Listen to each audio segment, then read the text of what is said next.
Now we will start learning about a new device, and this device is called thyristor.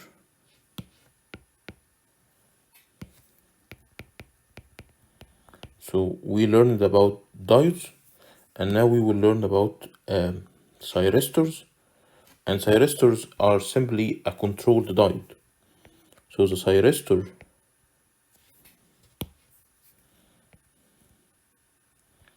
is a controlled diode.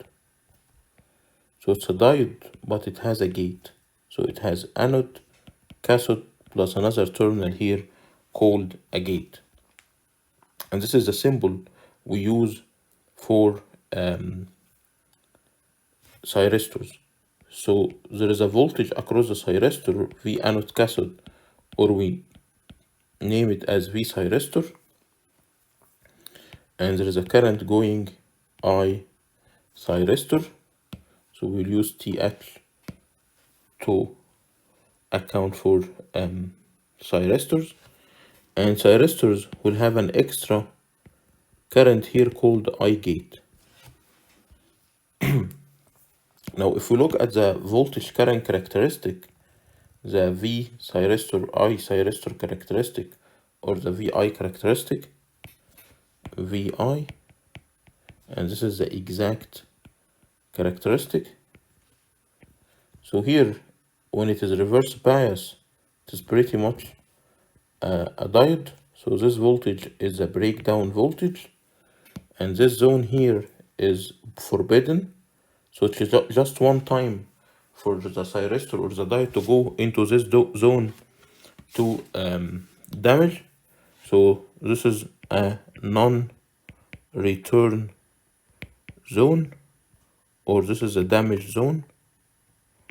So your operating voltage has to be below the breakdown voltage. This value of the current is called reverse leakage current. This value is called the reverse leakage current, and in this zone, this reverse leakage current is almost zero, so the thyristor will be open circuit. So the thyristor is similar to a diode. When it is reverse bias, it will be an open circuit. But if you look at the characteristic in the positive, it will be something like this. So as you can see here, this voltage here is called forward leakage current, and this current is also in microamperes. So as you can see, when the voltage starts to increase, almost the current is zero in the thyristor. So this current has the ability to block.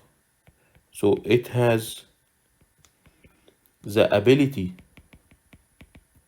to block positive voltage. And this ability was not an option for diodes. So diodes and thyristors, they can block negative voltage. Block means the voltage is increasing while the current is almost zero. This is the meaning of blocking, okay? So it can block a positive voltage. So when the voltage increases, still it is open circuit. Open circuit because the current here is very small. When the voltage increases, still the current is very small, almost open circuit, until you reach this value here. This value is called VBO, or the break over voltage. So this is a break over voltage. So if your voltage of the thyristors are more than VBO, it will turn on. Okay, and you can exceed V break over, so the thyristor will turn on, and this is a repetitive process. This can happen for several times. It is not like the breakdown. The breakdown is just one time. So once this happens, that thyristor will move from this characteristic into this characteristic, and this characteristic is the on characteristic or the short circuit. So it will turn on. So this is a characteristic, but this characteristic was sketched with I gate equals 0. So no current going inside the gate. Now what will happen if we started to inject current into the gate? So now we will sketch the same characteristic, but when we are injecting a current into the gate. So this is V, I, here is a reverse characteristic, and here is a positive characteristic. Now this curve here is at I gate equal 0. As you increase I gate, as the breakover voltage is getting smaller. So this is a breakover, V breakover. And as I gate 1, if you inject I gate 2 more than I gate 1, if you inject I gate 3 more than I gate 2, and so on, until you reach this point. Okay, so this is I gate called saturation. If you inject this amount of I gate, once the thyristor is forward, it will turn on. So once the thyristor is forward, it will just turn on. So to summarize this characteristic,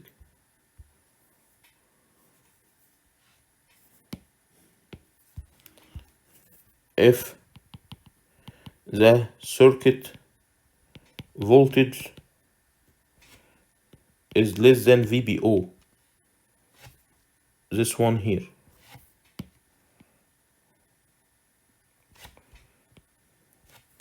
so if the circuit voltage, the maximum voltage in the circuit is less than VBO, so sorry, I have to just move this.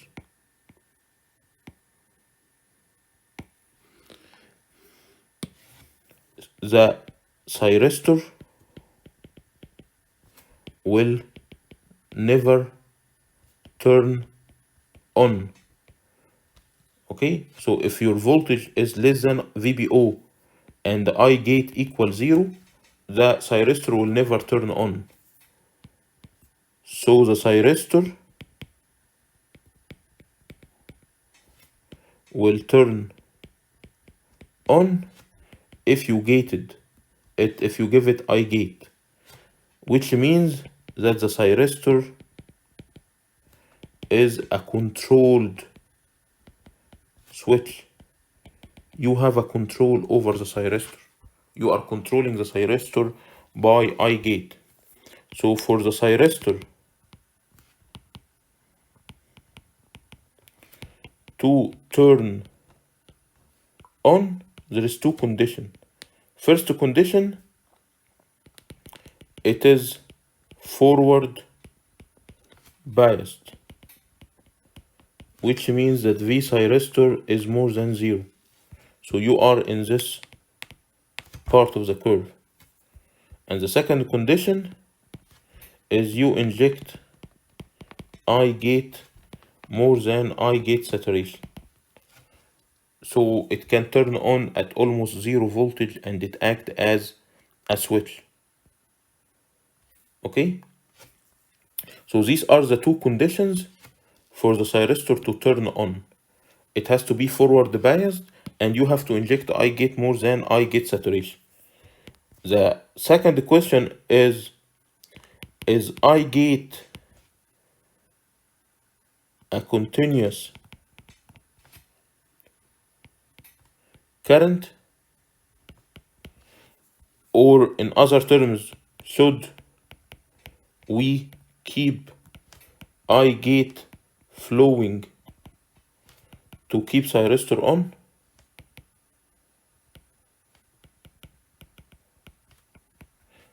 And the answer is no.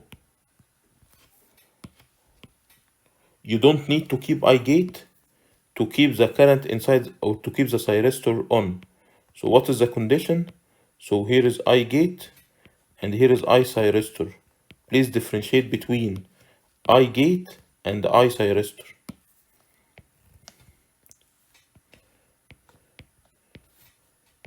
So here is I gate. So you should keep I gate So the current inside the thyristor will conduct, and its current will increase until it reaches a value, this value called the latching value. They give it the symbol, or they name it IL, latching current. So if I thyristor reach I latch, if you remove the gate, if you remove I gate when I thyristor is equal or more than I latch, thyristor will continue working. So if you remove I gate when I thyristor is more than or equal I latching, the thyristor will continue working, okay? That's why the gating here is a pulse, not a continuous signal. So gating of thyristor is a pulse, which will minimize the power consumed or dissipated in the gate. For the thyristor to turn off, so the condition is I thyristor has to fall below a value called IH, or holding current. For ideal situation, for ideal case, we consider I latch equal I hold equal 0 plus. So just when your current in the thyristor goes 0 plus, if you remove the gate, it will continue working. If your current start to go to 0, decrease to 0, the thyristor will disconnect. So the thyristor will turn on if it is forward, its voltage is positive, and if you inject I gate, sufficient I gate, and sufficient I gate means it's more than I gate saturation. If you inject I gate until the thyristor current exceeds the latching value, the thyristor will continue, and the latching value can be assumed to be 0. And for the thyristor to turn off, its current has to go to 0. Okay, so thyristor to turn off, I thyristor has to fall below I hold, and once it turned off, it will see a negative voltage. And when you are sketching V thyristor, it's totally fine to see a positive voltage here, because it has the capability of blocking a positive voltage, which was not the case for diodes. Okay,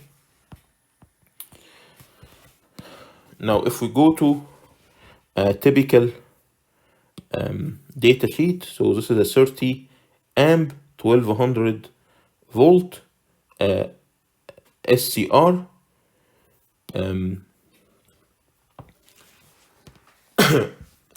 or thyristor. So the thyristor we have here, or the SCR, semiconductor controlled rectifier, SCR, it has 3 terminals. It has a cathode, anode, and gate. And this is the symbol, cathode, anode, and gate. And this one is almost 3.6 kW, which is around 5 horsepower. So this is a pretty powerful one. You can see here some of the important values. Here is I latch, here is I hold. Okay, so you can see this value is 100 milliamp, and this value is 125 milliamp. So 100 milliamp, which is 0.1 amp, compared to a 30 amperes switch, this is very, very small, and it can be neglected. So you can find the latching and the holding values. So this is a data sheet for a typical thyristor. So the ideal VI characteristic, not the exact one. So for the ideal VI characteristic, we assume we have 4 zones of operation. So this zone here, when the thyristor is reverse biased or off, open circuit. This zone here when it is on or short circuit. This is a rest in peace zone, or this is a breakdown zone. And this zone here is new, which is the difference between thyristor and diode, that the thyristor can withstand a voltage while the current is 0 or it is open circuit. So here it is open circuit, but it is blocking. We call this zone the blocking zone. So the blocking zone, when the thyristor forward, its voltage is positive, but its current I thyristor is still kept 0.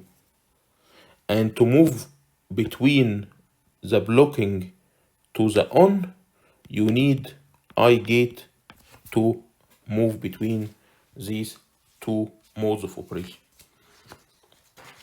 So this is a characteristic for thyristors, and we can start our first application for thyristors. So we will start, so if we go back to the topics, so we covered thyristor, and we will start the first topic here, which is controlled rectifiers. So the application we have on thyristors is controlled rectifiers. And the first controlled rectifier that we are going to study is a single phase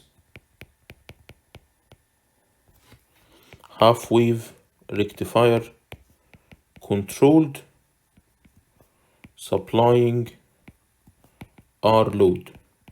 So this is the first application. So we have a single phase half wave controlled rectifier supplying an R load.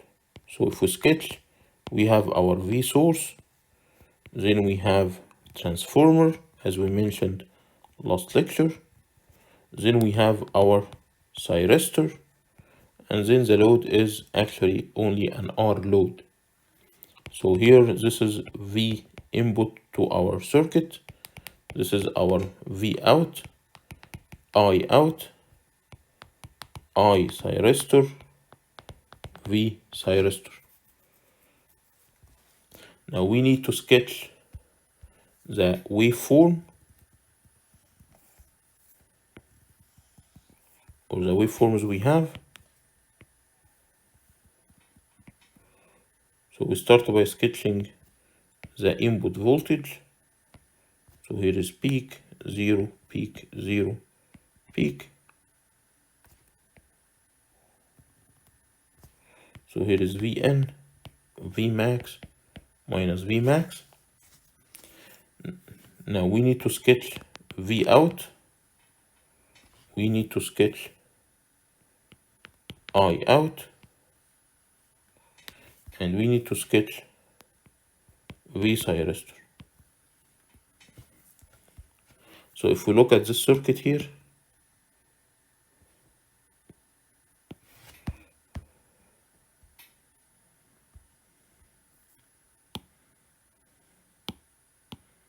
so this circuit will have two situations. One with the thyristor off,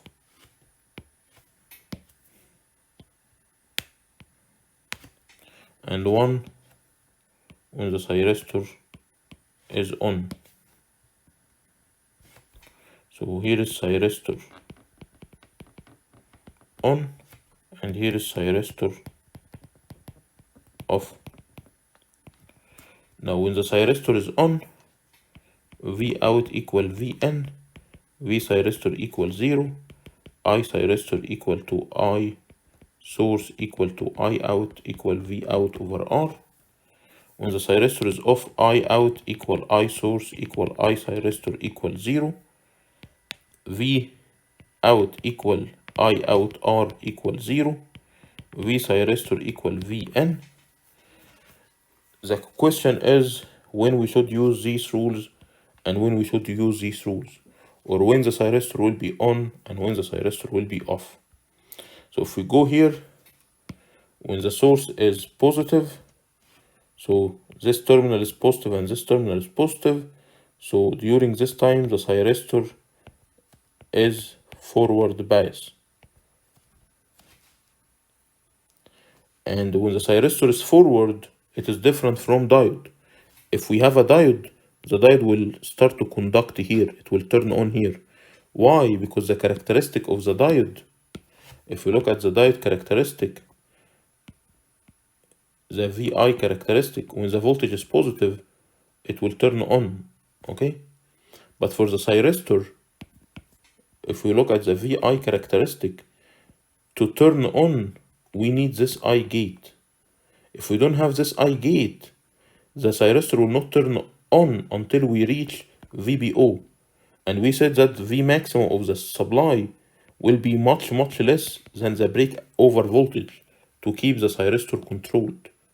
Okay, this is part of the design stage. Okay, so if we have a diode, the diode would have conducted here.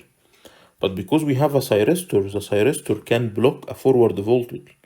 So the thyristor will wait until you send a gating signal or you send it a control signal. To sketch this control signal, we will assume, say, here we are sending the gating signal at this point, and this is how we sketch it, okay? So we call this angle alpha the firing angle, or sometimes we call it the delay angle. So if it was a diode, it was going to conduct here, but you are delaying this by delaying the control signal up to this point. So we call this angle the delay angle. So for controlled rectifier, you have to be given certain alpha. So here we are sketching for alpha equals 60 degrees. So here is pi over 2. Here is pi. Here is 2 pi. So each one of these square is 30 degrees. So we are sketching for alpha equals 60 degrees, for example. So here we are giving the gating signal. So the thyristor will turn on. And we cannot say when the thyristor will turn off unless we sketch the current, because the thyristor will turn off when its current goes to 0. So we can say that we are sure that the thyristor will start to conduct at this point here.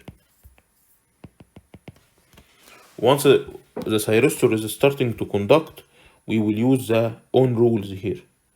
So we will use that V out equal Vn, V thyristor equal 0, I thyristor equal V out over R. So V out equal to Vn. So I will sketch this sine wave, but I will take only this part here.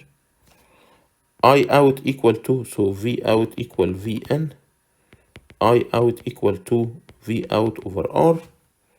So I will sketch here V out over R, which is the same shape as V out, but the maximum here is V max over R.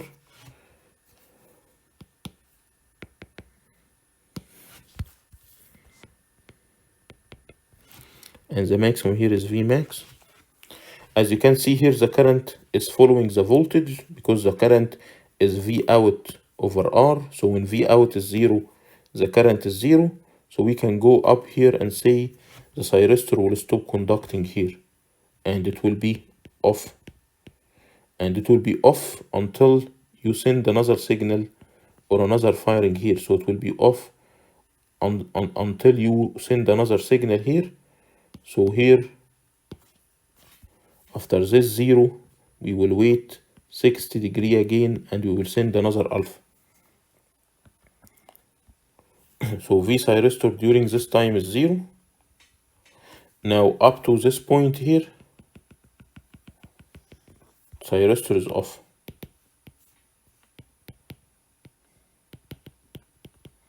So we will use these rules. So I source equal I out equal to I thyristor equal 0. V out is 0.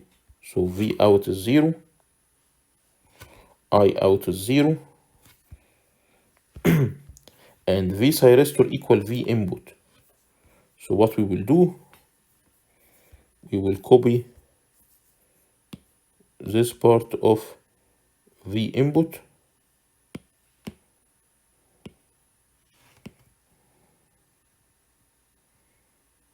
and we will add it here, but just let's delete it so you understand what we need to copy. So we need to copy V input between this point and this point.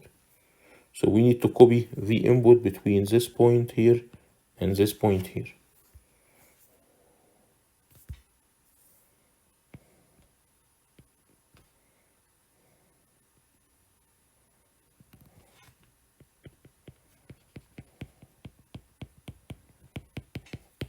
So this is V thyristor.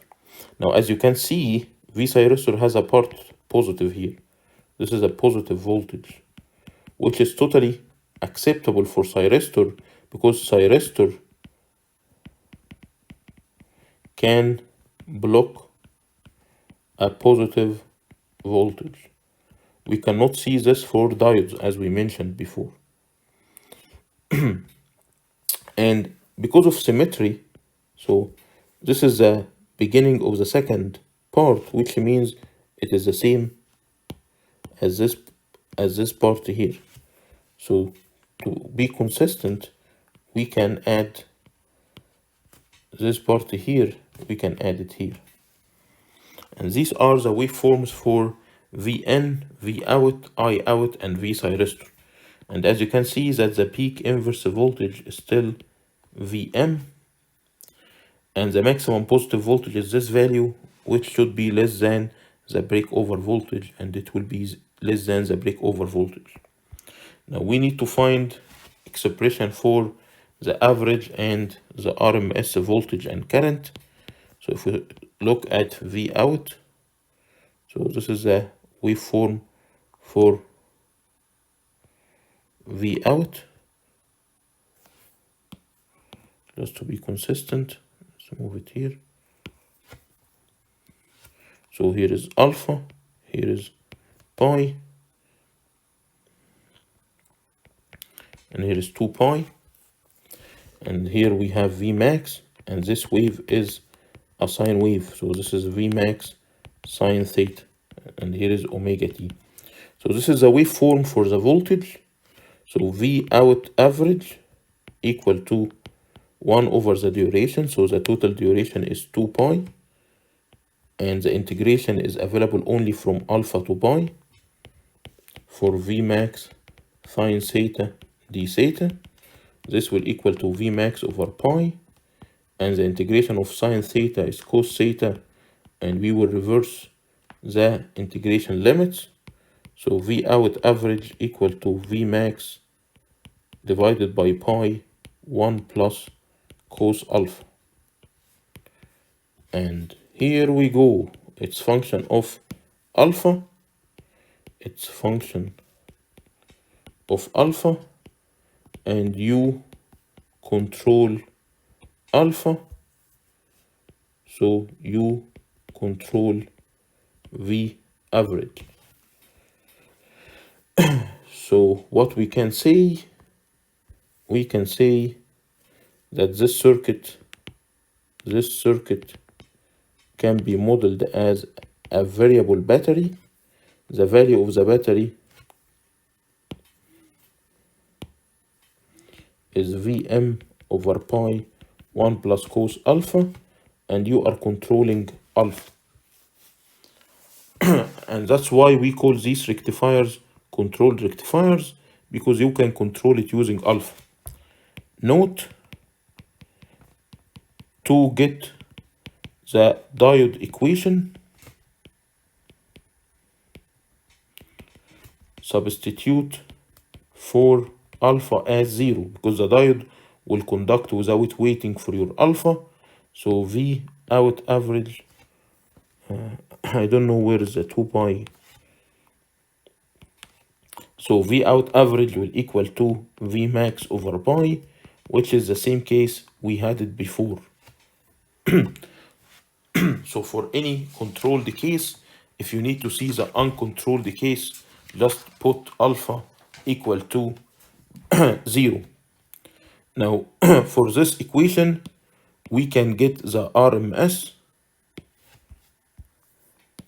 So V out RMS. So what we will do to get the RMS, you will write down the same equation, but we need to do the root of the waveform square.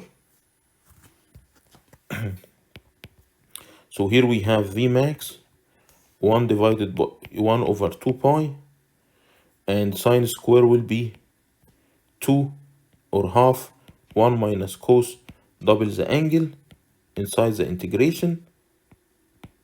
So sine square theta equal half 1 minus cos 2 theta.